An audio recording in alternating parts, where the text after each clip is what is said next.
friends, welcome back to my channel. Sas here. Let's talk about Candy Girl. You know my world. Now, I put up on my community wall a couple of weeks ago about Hulu's new 5-part series called Candy. And it is based on a true story, even though some things may have changed up a little bit. You know how they do. But this is an old story, honey. This took place in 1980. That's how old it was. And I remembered this story. I remembered, reading about it years ago, but I couldn't remember how it ended. And just so you know, spoilers, it's going to be spoilers all over the place. Now, I've given y'all plenty of time to watch this. So, spoiler. So, we have Candy. Candy is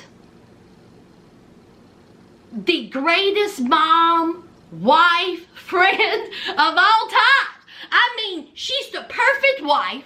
She's the perfect mother. She's the perfect friend. Her life is together. She got the 2 children. She got the doting husband.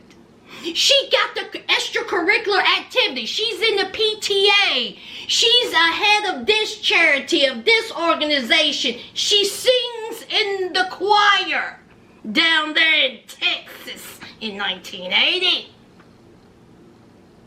Everyone just looks at Candy and says, how does she do it? How does this woman have it together? You need a recipe, you call Candy. You need a button sewn on, you call Candy. You need advice, you call Candy. You need for your child to spend the night with somebody, it's Candy's house. Candy put on this front like she had everything together. But of course, we already know that ain't true.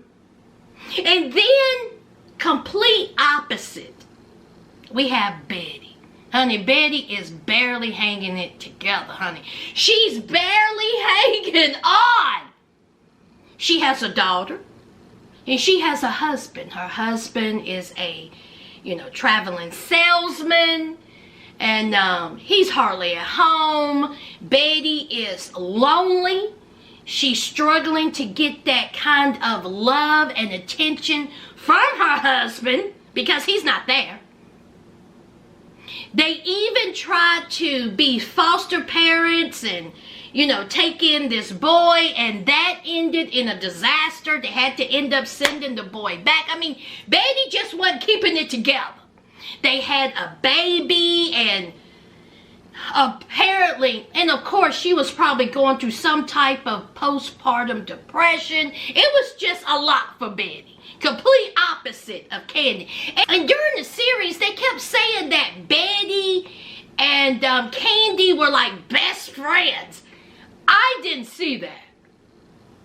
Now, maybe in the real life, they may have been best friends, but this series, I didn't see best friends. I think she was more best friends with Sherry than Betty. I see her and Betty as acquaintances.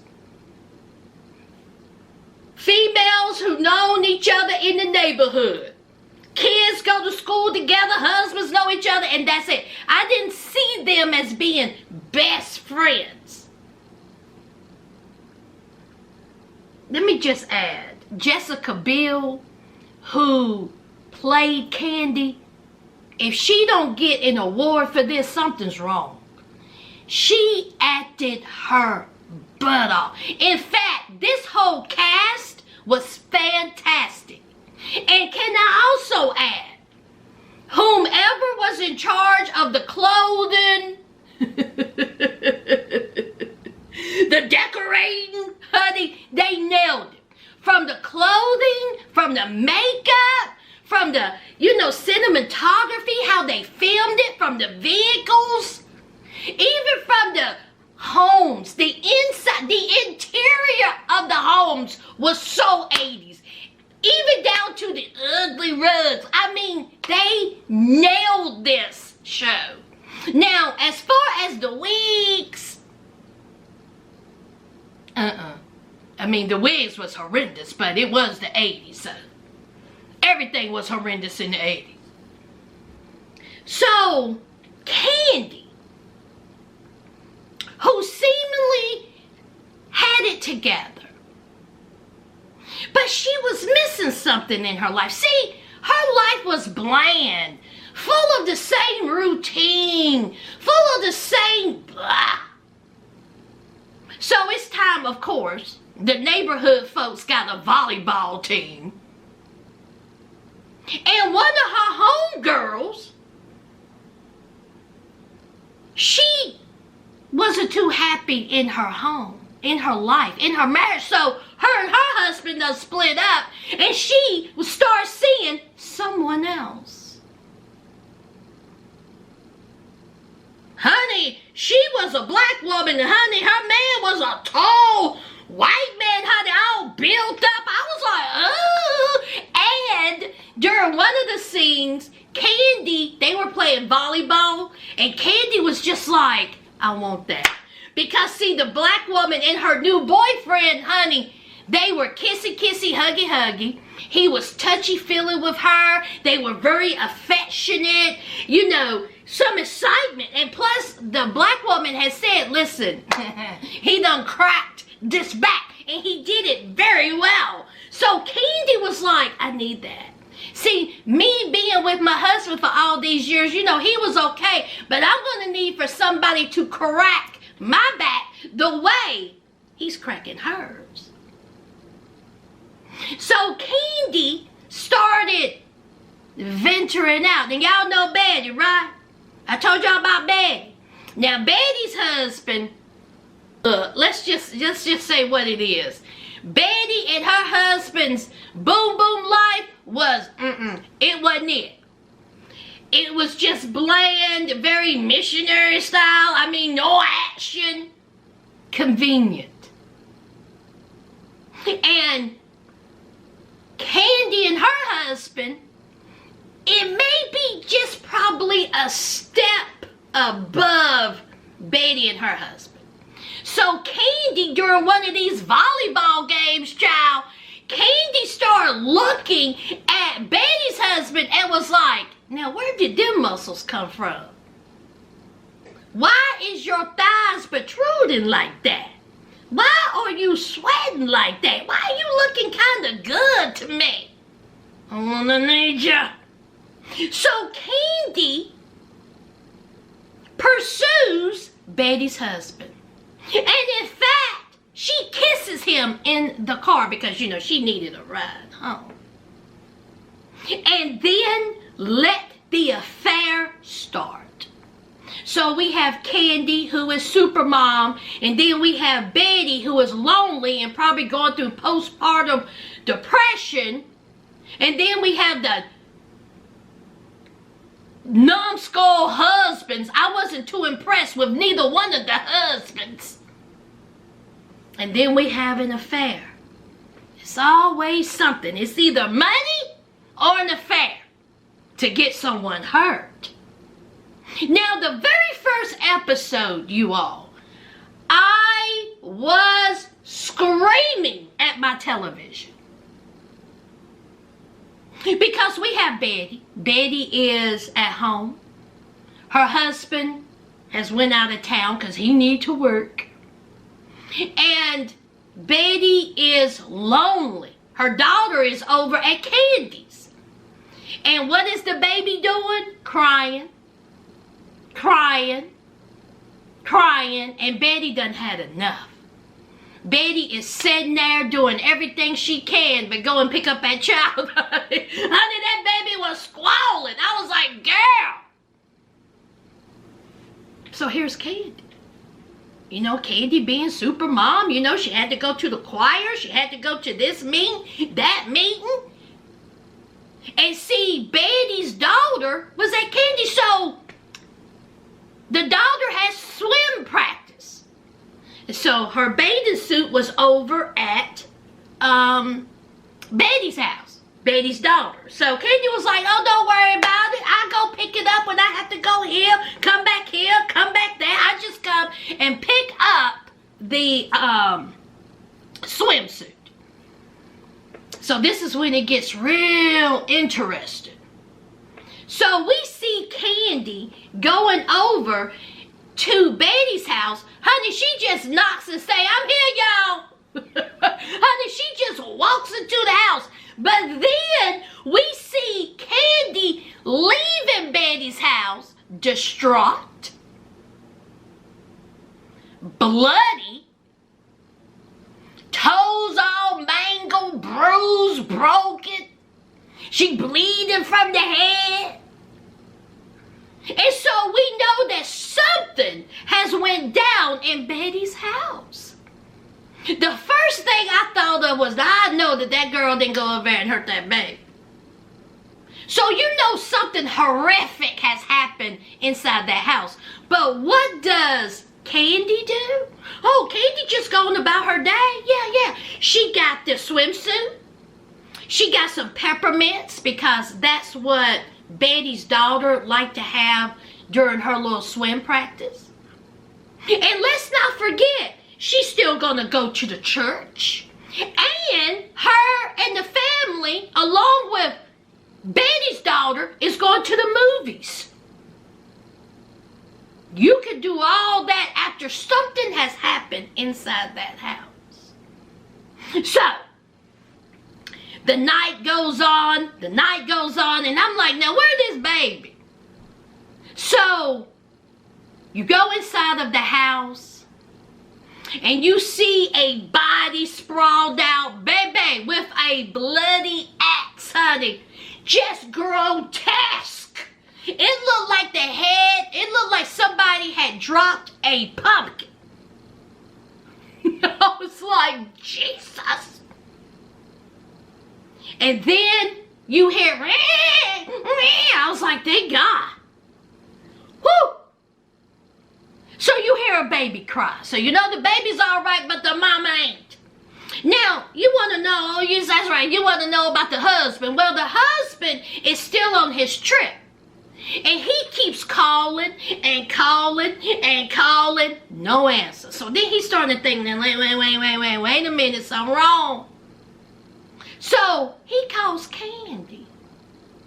And he says, Candy, have you seen Betty?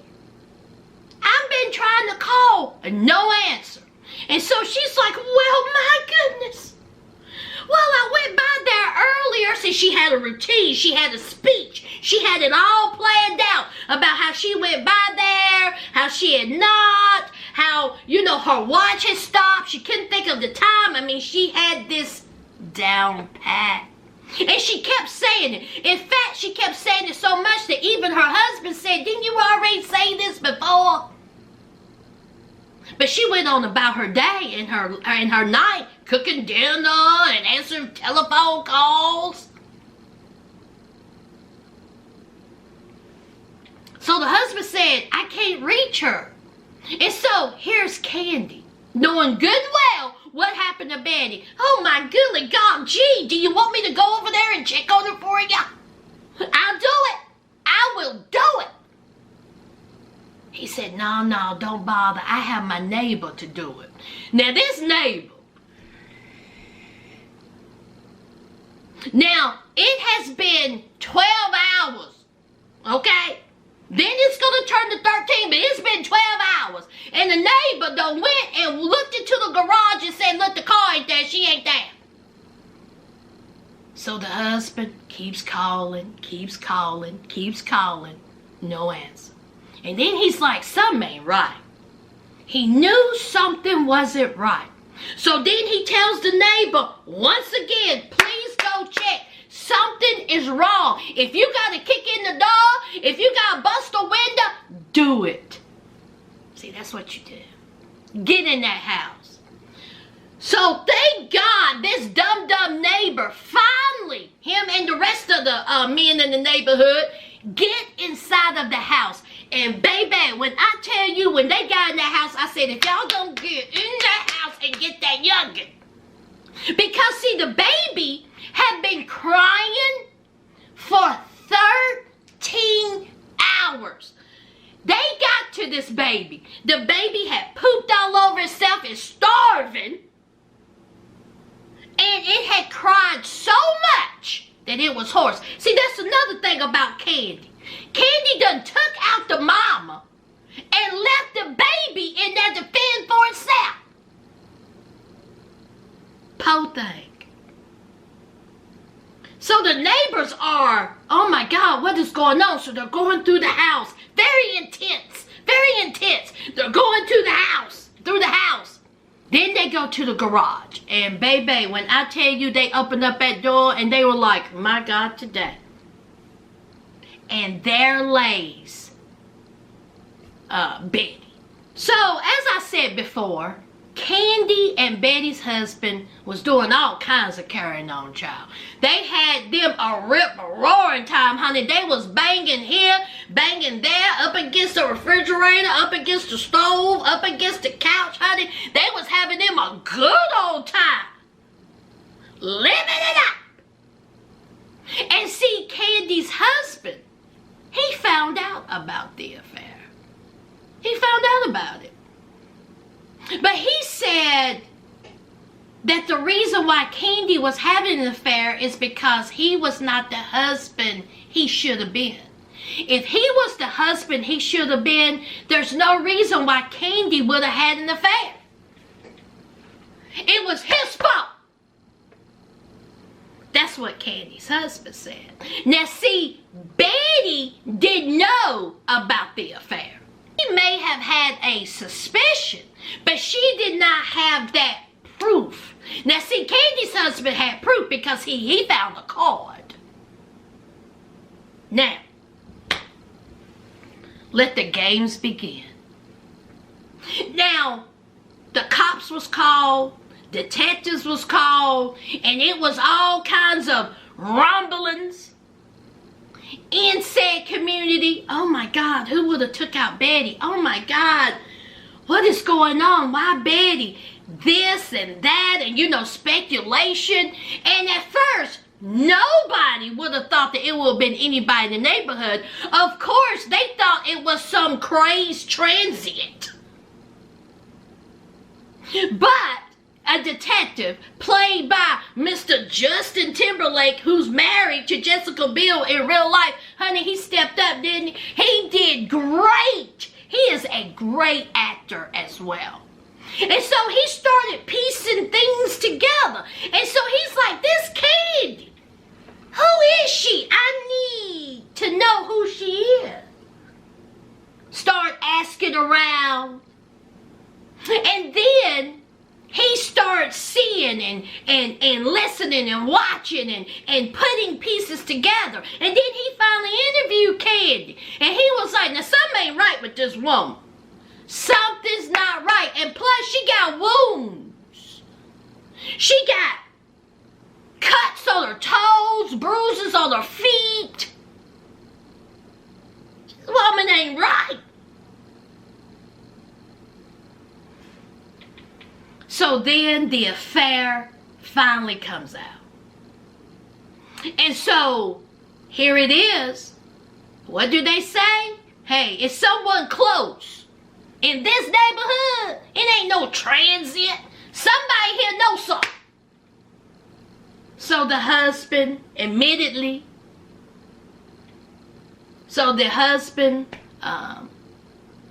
that he had an affair with Candy. And that just blew the top off. The detective was like, there it is. There it is. There's the motive. Okay? Let's see what this Candy is all about.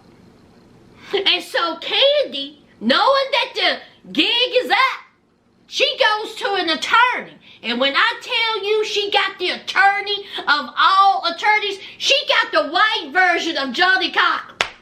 I said, now that's how you get an attorney. Because, see, she told the attorney what happened. She told the attorney, I took out Betty. But this is why. And so the attorney was like, Lord have mercy. Okay, we're going to have to come up with a plan, We're going to have to come up with a plan now. You took her out. You the one that did it. You're the one that did it. And Candy said, I did it. So he was like, okay. No. Okay, let's work this out. Let's see what we can put together. We got to put a defense together. So while they're putting their defense together, we have the detectives and the cops, and they're putting their evidence together. Okay?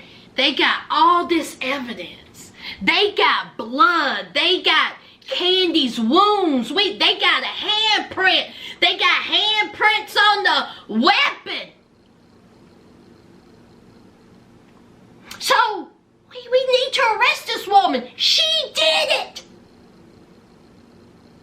Now, Candy's attorney was like, let's put you on the, hypnosis.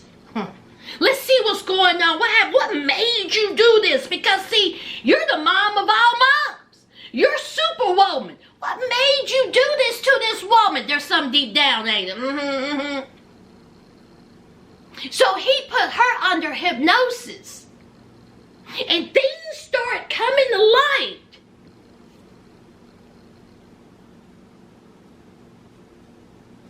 It's time to go to court. Now, Candy's done been arrested. Everyone is shocked. I mean shocked. The community, her friends, the small town, everyone was shocked. Not Candy would do this to Betty.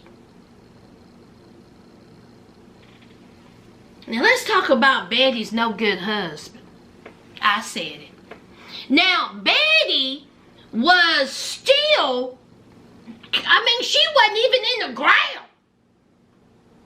And honey, the women of the neighborhood was coming over with casseroles, baked goods, bread, cleaning supplies, child. They cleaning the house, doing the laundry, cooking, cleaning. I said, don't y'all supposed to be Betty's homegirls?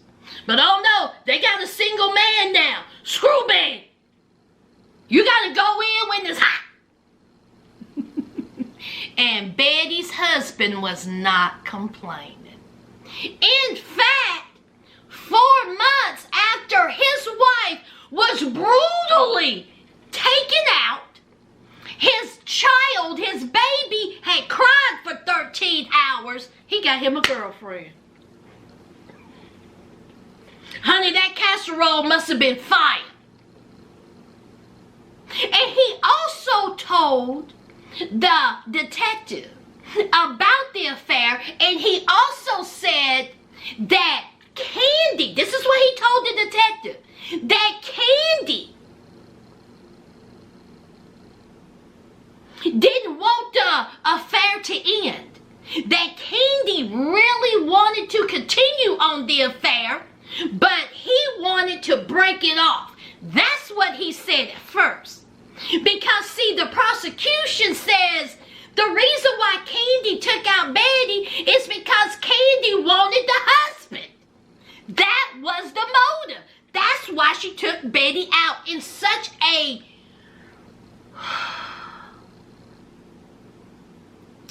violent way.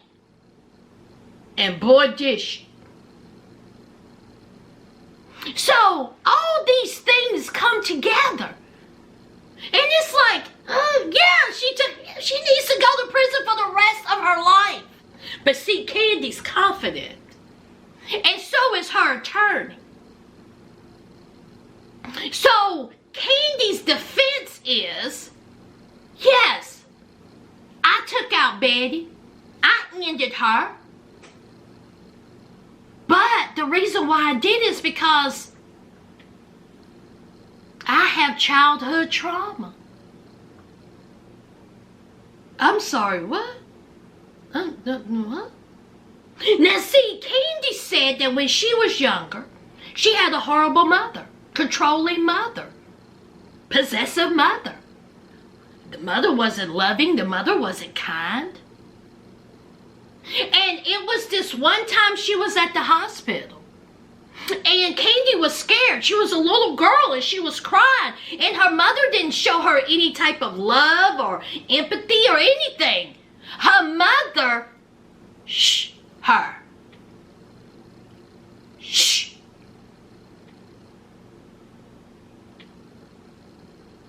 So Candy says, now this is Candy's testimony. This is Candy's testimony. Candy says that she went over to Betty's home. And Betty was there and they got to talking, was going to get the swimsuit and the mints and all this. And so Betty just asked Candy, "You sleeping with my man?" I said, "Are you sleeping with my husband?" Now, at first, Candy was like, "Girl, you tripping. But you get that swimsuit so I could go on out from over here." Absolutely not. And so Betty was like, "I don't believe you. You sleeping with my man?" And so Betty said, "Oh, see, I can show you better than I can tell you." So Betty goes into the garage and she gets an axe. And she comes out. Now, let me tell y'all something. You got a woman who's possibly going through postpartum depression. And she's already confronted you about sleeping with her husband. And then she comes back at you with an axe. You best believe my feet is hitting the street. I'm going to try to get up out that house. There's nothing to discuss. This woman is standing in front of me with an axe. Here is what Candy said happened. So Betty comes in with the axe and said, "I'm asking you one more time. Are you sleeping with my husband? Because see, if you are. Because see, if you don't tell me the truth, I'm about to chop you up. I mean, that's just how it is." And so Candy was like, she's serious. Okay. So she come clean.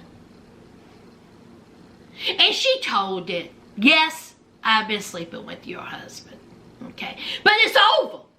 It's over now. It meant nothing. I'm with my man now, my husband. We happy. Girl, you good. You good.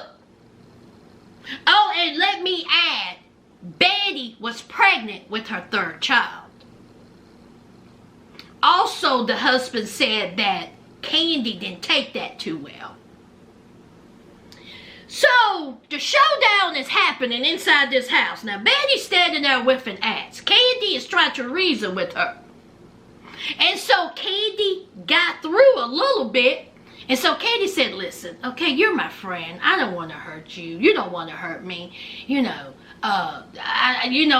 we going to do here? Because you ain't going to hurt me." So, Betty was like, "Okay." This is Candy's story. Betty puts the axe down. She goes and gets a towel, because remember, her daughter is still at Candy's house for swim practice. Betty goes and gets towels. Candy goes into the garage where the wash machine is and gets the bathing suits and the mints. Here comes Betty with the axe. She thought about it in about 2 seconds. She said, "Oh, no, woman. Okay, I'm going to have to chop you up. You ain't going to stay away from my husband. Okay, you trying to ruin my family, my life? I'm going to have to hurt you." And so Candy was like, "Betty, please stop. You don't want to do this. Please stop." Okay? Betty said, "Oh, I do want to do it." Boom. And so Betty done hit Candy upside the head with the axe. That's why she was bleeding from the forehead. And let the fight begin. Now, remember, this is according to Candy's story. Because, see, it was only 2 people in there. Well, except for the baby who was crying. It was only 2 people. One walked out. So we can only go by what Candy says. Even though I think that it happened much differently. So Candy says Betty done hit her with the axe. She bleeding. She's trying to stop Betty. She's like, "Please stop, Betty. Please stop." Betty's still coming at her. She's like, Betty, stop. So they're struggling. They're fighting. Everything's going down in a garage. It was one hell of a shot. That scene was fantastic. So then Betty and Candy, they both tired. They've been fussing and fighting. They're exhausted, blood everywhere. But then Betty was like, okay, Candy. Okay, Candy was like, okay, we gonna stop now? Please stop. And so Betty said, okay. And so then the baby starts crying again. So the baby's crying. And so Betty goes, shh, to Candy. Trigger!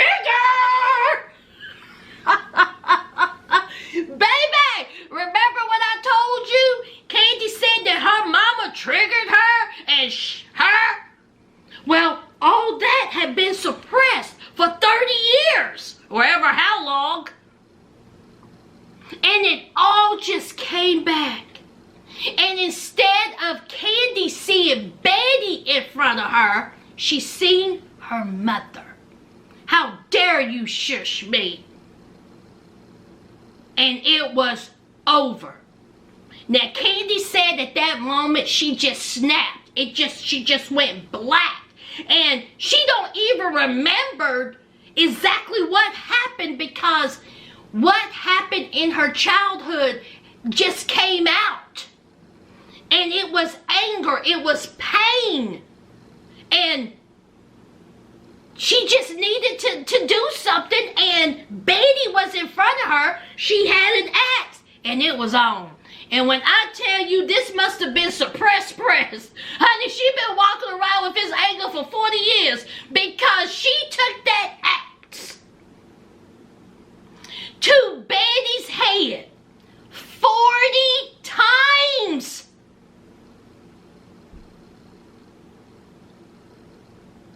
It could have been, I think it might have been 41. And when I tell you, she swung and hit and crunched. And it was violent. It was blood everywhere. Then she threw the axe down. She took off her clothes, put them in a wash machine. She goes into the bathroom. She took a shower. The bath mat had blood all over it. And then she went along her day, leaving the child crying. That's what that's what Candy did. And so the lawyer's like, well, listen, self-defense. Betty came at her first and hit her upside the head.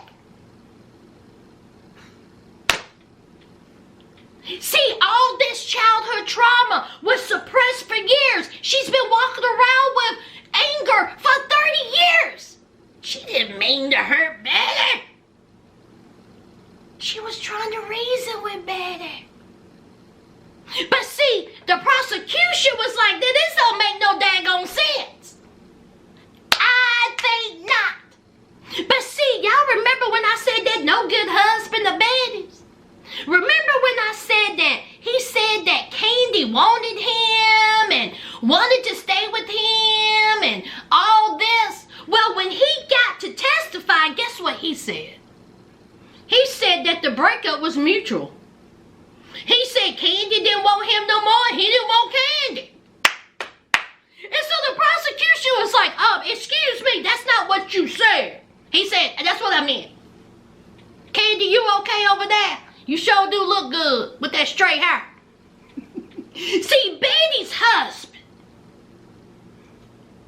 he might as well have been a witness for the defense. Even though his wife was the one that got brutally taken out. Left the child there to cry for 13 years. His daughter is 2 kids without mothers. And he is talking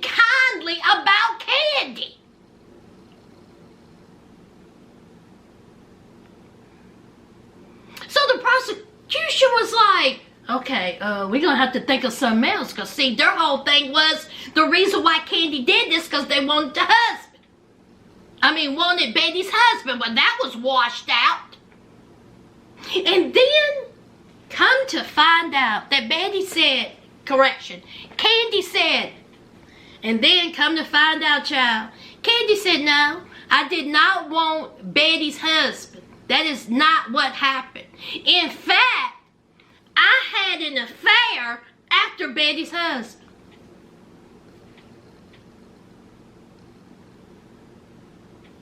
Now, she didn't say which husband in the neighborhood she had an affair with. I think it was Sherry's. Who do y'all think? But she had another affair.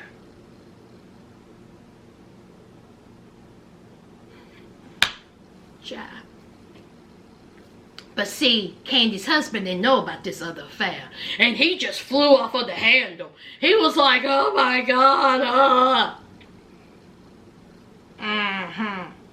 So, of course, it's time, y'all. It's time for the verdict. And guess what the jury said? Not guilty, child. Not guilty. Honey Candy stood up and walked on out the courtroom with her husband hand in hand. Her husband got to that car and called her all kinds of trollops and you're an adulteress and I can't stand you, and Candy standing there eating a peppermint child. Betty's husband moved on, of course. He got married. Sure he did. And then we have Candy and her husband. They got divorced 4 years later, of course. And then what's interesting is Candy changed her name, changed her identity, changed her location. She went dark. But then they said her occupation is a mental health counselor.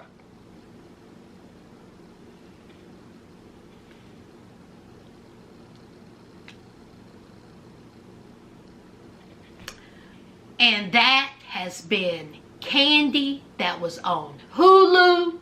If y'all have a chance, please go watch it. I really enjoyed it.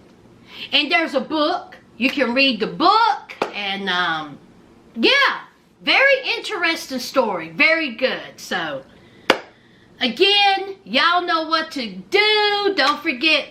And that's it, y'all. That's it. Y'all know what to do. Don't forget to hit that like, comment, and subscribe. And until next time, friends. Bye.